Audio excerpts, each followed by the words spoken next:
పక్కా ప్రణాళికతో పనిచేస్తే ఆశించిన ఫలితాలు వస్తాయని అన్నారు మంత్రి కేటీఆర్. మైనింగ్ శాఖ పనితీరుపై రివ్యూ చేసిన ఆయన గతంతో పోలిస్తే ఇప్పుడు డిపార్ట్మెంట్ పనితీరు ఎంతో మెరుగుపడిందని అన్నారు.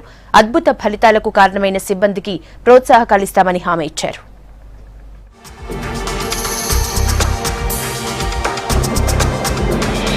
మైనింగ్ శాఖ ప్రక్షాళన తర్వాత పరిస్థితి పూర్తిగా మారిందన్నారు మంత్రి కేటీఆర్.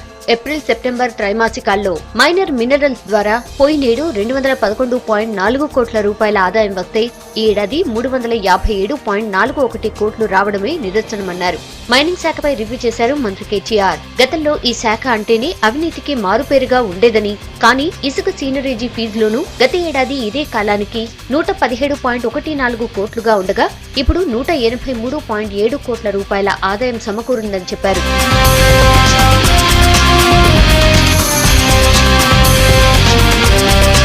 మంత్రిగా బాధ్యతలు చేపట్టిన కేటీఆర్ క్షేత్రస్థాయిలో మైనింగ్ ప్రాంతాల్లో పర్యటించారు. ఎక్కడ లోపం ఉందో తెలుసుకున్న ఆయన వనరుల సద్వినియోగంపై మెయిన్ ఫోకస్ చేశారు. క్షేత్రస్థాయిలో తీసుకున్న నిర్ణయాలతో గల్ల శాఖ ఆదాయంలో దూసుకుపోతోందని చెప్తోంది సర్కార్. నిర్దేశిత బడ్జెట్ లక్ష్యాలను మించి రాష్ట్ర ఖజానాకు సీనరేజీ ఫీజు వసూలు ద్వారా ఆదాయాన్ని గల్ల శాఖ సమకూర్చుతోంది. రికార్డు స్థాయిలో ఇసుక మినహా మిగిలిన ఇతర మైనర్ మినరల్స్ ద్వారా వచ్చే ఆదాయంలో 69% పెరుగుదల నమోదు చేసింది.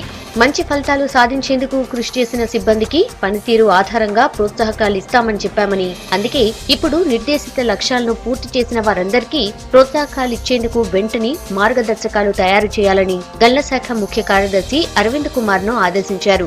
ఇదే పనితీరును ప్రదర్శించి మైనింగ్ డిపార్ట్మెంట్ అన్ని శాఖలకు ఆదర్శంగా నిలవాలని సూచించారు.